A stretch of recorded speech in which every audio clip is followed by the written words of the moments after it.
Et voilà, nous reprenons nos échanges de la matinée sur la dynamique de cette première table ronde et nous allons parler d'enjeux de compétitivité de notre industrie, notamment de nos entreprises dans un contexte européen et mondial.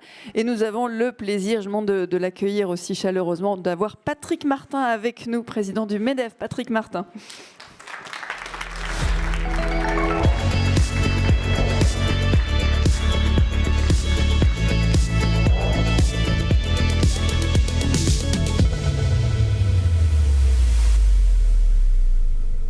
Merci pour votre chaleureux accueil. J'espère ne pas doucher vos espoirs par les propos que je vais vous tenir. Voilà. Je vous salue très, très cordialement, très respectueusement. Pour commencer, le président, cher Christian. Un petit mot pour Christine aussi, qui sait mon amitié et ma reconnaissance pour tout le bon travail, si tu me permets, Christine, que nous avons mené ensemble. Bien, je sais que vous avez eu déjà des séances de travail très, très denses, très enrichissantes. Si vous me le permettez, je vais commencer par vous brosser un panorama, en tout cas de ma lecture de la situation économique que traverse la France, avec un petit développement sur la perception qu'a le MEDEF des développements européens. Alors, c'est en ça que je vais peut-être doucher l'ambiance, mais au risque de vous rappeler uniquement des choses que vous connaissez déjà par cœur. On a évidemment un certain nombre de signaux d'alerte très préoccupants quant à la situation économique, avec nécessairement des interférences du politique dans cette situation. Je voudrais simplement rappeler quelques données. La première, c'est que c'est avéré maintenant l'investissement des sociétés non financières, comme on dit, de nos entreprises, toutes catégories confondues en termes de secteur d'activité, en termes de taille, bien sûr. L'investissement des entreprises est maintenant sur une trajectoire de baisse de 3%, qui s'est sensiblement accélérée, puisqu'elle n'était que de 1% au terme du premier semestre. Alors, c'est évidemment extrêmement préoccupant pour notre avenir, mais dès à présent en termes de compétitivité, et c'est assez paradoxal en un sens par rapport à la trajectoire qui devrait être la nôtre, puisque je crois que le chiffre fait consensus dorénavant, ne serait-ce qu'au titre de la décarbonation. Nos entreprises, je le redis, tout secteur d'activité confondu, nos entreprises devraient investir 40 milliards d'euros de plus pour tenir la trajectoire de neutralité carbone. 40 milliards d'euros de plus pour les mêmes sociétés non financières, ça signifierait 10 à 12% d'investissement de plus. Je ne parle pas de ce qu'il nous faudrait investir tous pour nous digitaliser, pour implémenter l'intelligence artificielle, qui est un magnifique enjeu, encore faut-il s'en saisir. Donc il y a un décalage ou un décrochage assez impressionnant, assez inquiétant entre la réalité d'une baisse de nos investissements et ce que devraient être nos investissements pour tenir notre rang en matière de compétitivité, je le redis, nous décarboner et nous digitaliser. Je continue à susciter l'enthousiasme en vous rappelant que, à ce jour, le taux d'utilisation des capacités industrielles n'est plus que de 75%. On sait tous que, en période normale, il doit être plutôt de l'ordre de 83%. 75%, c'est le taux d'utilisation des capacités de production que la France avait en 2010. 2010, de triste mémoire. Donc on a un vrai warning autour du niveau de production industrielle. Et enfin, je rappelle que nous sommes sur une trajectoire de mise en chantier de logements de 250 000. 250 000, c'est un niveau qu'on n'a pas connu depuis 1953. Étant rappelé qu'en 1953, la France comptait 24 millions d'habitants de moins qu'aujourd'hui, outre le fait qu'il y avait des comportements, notamment liés à la décohabitation, qui n'étaient pas du tout les mêmes. Donc on a un certain nombre d'indicateurs objectifs qui sont assez préoccupants et au regard desquels nous ne devons pas rester inertes. En tout cas, le MEDEF ne reste pas inerte et ça me renvoie à la situation politique. Alors je ne vais probablement pas vous décevoir parce que vous n'imaginez pas quand même que je lise dans la boule de cristal ou dans le marc de café ou dans les entrailles de pigeon. Je suis incapable de vous dire comment va se décanter le paysage politique dans les prochaines heures, les prochains jours. Je le crains seulement dans les prochaines semaines, mais évidemment c'est un facteur aggravant. L'OFCE a chiffré que, à elle seule, cette instabilité ou cet inconnu politique pourrait peser, en tout cas, à hauteur de 0,3% sur la croissance française en 2025 si l'horizon ne se dégage pas. Mon pronostic est que peut-être qu'il se dégagera partiellement donc dans les prochains temps, mais que ça n'apportera pas la stabilité, la visibilité, la lisibilité dont nous avons, nous, acteurs économiques, je parle des ménages autant que des entreprises, dont nous avons impérativement besoin. Donc un panorama qui est assez préoccupant, alors même qu'on voit bien d'autres pays, y compris au sein de l'Union européenne, avancer d'une manière beaucoup plus résolue, beaucoup plus positive. Je pense à l'Espagne, je pense au Portugal, je pense à la Pologne, avec évidemment un point d'interrogation sur l'Allemagne, mais au moins l'Allemagne a-t-elle, sauf coup de théâtre, un horizon politique à relativement brève échéance, avec dès le mois de février l'installation plus probable de M. Merz dans le cadre d'une coalition dont on ne connaît pas encore les contours. Intégrera-t-elle ou pas les Verts, ou plutôt les libéraux? Mais enfin, quoi qu'il en soit, il y a un atterrissage qui, si j'entends mes interlocuteurs allemands, est plutôt, en tout cas de ce point de vue, rassurant. Voilà, donc une situation française qui est assez préoccupante et qui commence à se traduire d'ailleurs dans l'augmentation des faillites, des procédures collectives, puisqu'on va battre cette année un record historique de dépôt de bilan et un commencement de retournement du marché de l'emploi. Moi, je suis très impressionné par ça. Sur le deuxième et le troisième trimestre, la France a continué à créer quelques emplois. Oui, à part qu'elle en a détruit dans le secteur privé, elle en a créé dans le secteur public, ce qui me paraît absolument indispensable, puisque finalement, nous avons des marges de manœuvre considérables en matière de dépenses publiques. Voilà, je suis d'assez mauvaise humeur, pour tout vous dire. Et donc, d'autant plus content d'être parmi vous, ça me réjouit. Je passe à l'échelon européen pour vous dire que nous travaillons très bien ensemble avec l'UFE, avec d'autres acteurs bien sûr, au niveau européen, qui est évidemment un champ considérable dans tous les sens du terme pour nous tous. Encore jeudi et vendredi dernier, notre directrice générale, la directrice générale du MEDEF, Garance Pinault, qui, pour qui l'ignorerait, était auparavant la Sherpa du président de la République pour l'Europe. Donc qui maîtrise bien ces sujets-là, qui connaît les arcanes complexes de la Commission, du Parlement européen. Et Fabrice Le Sachet, qui sera là ce soir, mon vice-président Europe, était à Bruxelles pour essayer, comment dire, de mesurer la réalité des intentions, des bonnes intentions déclarées en particulier par Ursula von der Leyen. Bon, je ne vous cache pas que l'un et l'autre sont revenus un peu inquiets quand même, puisqu'il nous semble qu'entre les déclarations d'intention et leur mise en œuvre, il y a à ce jour un petit décalage, donc on va être très attentif. Je crois que c'est une préoccupation, celle-là y compris, que l'on partage. On va être très attentif à ce que l'Europe avance résolument dans le sens que, officiellement, Ursula von der Leyen a indiqué au moment de son installation à la tête de la Commission, c'est-à-dire dans le sens d'une compétitivité, d'un retour à la compétitivité de l'Europe.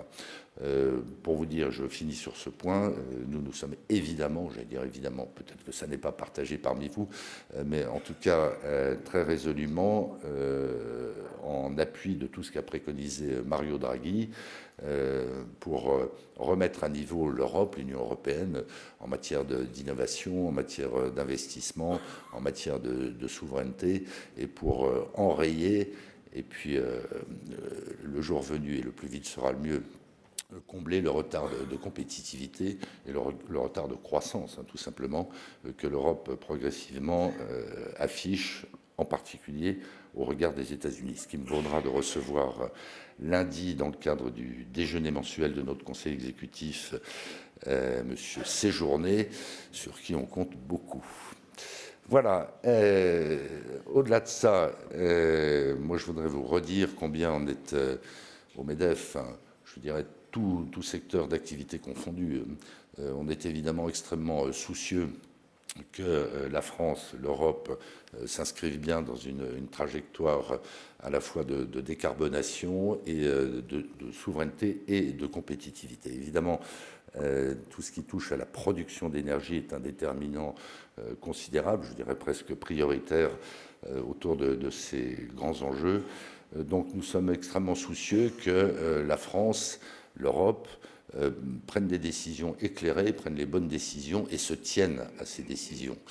Il faut absolument qu'un certain nombre de dossiers pendants soient traités pour donner, bien sûr aux producteurs, mais également aux consommateurs, une visibilité qui, en conséquence, leur ouvre des horizons et leur permettent de faire des arbitrages indispensables quant à leurs investissements et quant à l'allocation de leurs investissements. Évidemment, on sait tous que, même si encore il y a quelques minutes, j'ai entendu des nuances très intéressantes, on sait tous que dans le fossé qui se creuse avec les États-Unis, mais ça peut être vrai avec d'autres pays concurrents, le sujet de l'énergie est absolument crucial. Donc il faut dans les semaines, en tout cas dans les mois qui viennent, que les pouvoirs publics français rendent un certain nombre d'arbitrages qui vous donneraient cette visibilité, parce qu'en regard, c'est particulièrement vrai pour non seulement les producteurs, mais les distributeurs d'énergie, d'électricité au premier chef. Il y a des montants d'investissement absolument colossaux, par dizaines de milliards d'euros. Vous savez ça infiniment mieux que moi, sur le nucléaire, mais pas que sur le nucléaire. Nous, on reste très attentifs à la neutralité technologique, donc sur la production à proprement parler, sur la distribution. Et il y a trop longtemps qu'on tourne autour de ces sujets, qu'on tourne autour des sujets de tarification, et alors que le mur, en particulier le mur de la suppression de l'Arenh, se rapproche par définition chaque jour, il est important que l'ensemble des acteurs économiques, l'ensemble des entreprises qui, à un degré ou à un autre, sont toutes concernées par cet enjeu de la disponibilité et du prix de l'énergie, soient éclairées, parce qu'on ne peut pas éternellement rester dans cette situation d'incertitude. Donc sachez que nous, on est très, très à l'écoute, d'abord, de vos points de vue, de vos exigences, d'une certaine manière, et au-delà d'être à l'écoute, très en appui pour que, à nouveau, le paysage se dégage et que, sur ce sujet de l'énergie, donc, à défaut d'avoir des certitudes, on ait au moins des points de repère. À ce jour, je mesure bien qu'il y a un véritable aléa, alors forcément lié à la réalité du jour et aux perspectives de production. Il y a un aléa sur ce que sera la consommation dans les prochaines années et dans les prochaines décennies. Il nous semble que malgré tout, cette consommation à un moment ou à un autre redémarrera et que la part de l'énergie décarbonée, je le redis, dans une perspective de neutralité technologique, la part de l'énergie décarbonée devra, il le faut, c'est un enjeu environnemental absolument considérable, la part de l'énergie décarbonée donc devra augmenter encore. Voilà, mais il faut qu'on mette en cohérence tous ces enjeux et que, pardon de forcer un peu le trait, on évite en matière d'énergie les mêmes errements qu'on connaît actuellement avec des conséquences assez graves autour de la filière automobile. Donc voilà, fixons-nous ensemble un cadre le plus pertinent possible, prenant en compte tous ces enjeux à la fois environnementaux et de compétitivité, et puis le plus vite, mettons en œuvre de manière stable et dans la durée, donc ce cadre pour que tous les acteurs économiques sachent dans quelle direction ils doivent avancer. Le volet sur lequel nous sommes également extrêmement mobilisés, et je sais que vous l'êtes également, c'est celui de la réglementation. Alors, je sais qu'il y a des sensibilités diverses dans nos rangs. C'est un métier assez simple d'être président du MEDEF. Chaque jour un peu plus simple. Je fais un petit détour. Je ne vous cache pas que jusqu'à une période relativement récente, c'était non pas confortable, mais relativement facile de traiter avec les pouvoirs publics. Mais j'imagine que c'était exactement la même chose pour vous. C'est-à-dire qu'on se rendait à l'Élysée, on se rendait à Matignon, on se rendait à Bercy, on se rendait, pour ceux qui trouvent un intérêt, ils sont nombreux au ministère du Travail, on dilait ou on ne dilait pas, puis ensuite les choses se mettaient en œuvre. Bon, dorénavant, compte tenu du paysage politique, on doit faire du point par point. Chaque parlementaire a créé sa micro-entreprise. Au sein de chaque formation politique, chacun exprime ses nuances, voire ses divergences. Donc il faut un investissement de terrain beaucoup plus dense, beaucoup plus systématique que ça n'était le cas auparavant. Mais donc en matière de réglementation, il y a des sensibilités diverses chez les décideurs politiques, les politiques à proprement parler, les administrations centrales à leur côté, si l'on peut dire, mais il y a également des sensibilités diverses dans nos rangs. Il n'en demeure pas moins que nous, on est très attentifs quand même à ce que d'abord on enraye la machine à produire des normes, qui est une machine infernale au niveau européen, au niveau français. Je rappelle que sous la précédente mandature, au niveau européen, il y a 850 textes qui ont été pris qui impactent directement la vie de nos entreprises. Alors pas uniquement sur les sujets énergétiques et environnementaux, c'est plus général. Enfin, ça crée quand même un corpus réglementaire, au sens le plus générique du terme, qui pèse chaque jour un peu plus sur nos épaules et qui trop souvent ne prend pas en compte ce corpus réglementaire, j'allais dire idéologique, mais c'est un lapsus révélateur, ce corpus réglementaire qui évidemment vient, pas systématiquement, mais dans bon nombre de cas, pénaliser en définitive l'investissement, pénaliser la compétitivité de nos économies européennes. Donc, commençons déjà par enrayer cette frénésie réglementaire, à enrayer également cette fâcheuse propension qu'ont les pouvoirs publics français à surtransposer toutes ces normes européennes, et puis veillons à revisiter probablement, certainement, un certain nombre de textes assez structurants, voire existentiels. Je fais évidemment référence à CSRD. J'insiste, pardon d'être un peu lourd, en particulier nos grandes entreprises ont déjà implémenté CSRD, et je sais que certaines d'entre elles nous disent ne revenons pas là-dessus, c'est en place, c'est bon pour nous. Oui, à part que, si je ne prends que le cas du MEDEF, il y a 200 000 entreprises, et qu'on le veuille ou non, au-delà de ce que les textes prévoient en termes de critères de taille pour les entreprises qui se devront de mettre en œuvre CSRD, toutes les entreprises, en définitive, par contagion, si je peux me permettre l'expression, en tout cas par capillarité, devront de près ou de loin prendre en compte les enjeux de CSRD. Alors quand le président du MEDEF dit ça, je vais m'exprimer ensuite sur CS3D, devoir de vigilance, quand le président du MEDEF dit ça, il peut être très tentant, et certains observateurs et commentateurs ne se privent pas de le dire, que voilà, c'est bas les masques, c'est bien la démonstration que les entrepreneurs, en tout cas que le MEDEF, n'ont aucune conscience des impératifs, je dis bien des impératifs environnementaux, sociétaux, sociaux, auxquels ces réglementations renvoient. Ça n'est pas du tout mon propos. Pas du tout mon propos, mais il y a un principe de réalité qui, à un moment donné, doit nous amener à trouver les bons compromis en amont de l'élaboration de ces normes, à mener enfin au niveau européen, au niveau français, de réelles études d'impact, ce qui typiquement n'a pas été fait s'agissant de l'automobile, et on voit les conséquences que ça a aujourd'hui. Donc je ne suis pas dans le déni, je ne suis pas en train de dire qu'il faut détricoter absolument tout ce corpus qui répond à des valeurs, qui répond à des ambitions assez spécifiquement européennes d'ailleurs, mais dont on doit s'honorer et qui, j'insiste beaucoup là-dessus, sont partagées par le MEDEF, et je me permets de le dire aujourd'hui, par 98,5%, on n'a pas d'études aussi précises que ça, mais 98,5%, donc des 200 000 entreprises adhérentes du MEDEF. Voilà, mais trouvons les bons tempos, trouvons les bonnes modalités, et j'insiste encore là-dessus, en s'appuyant en toute chose sur un principe de neutralité technologique.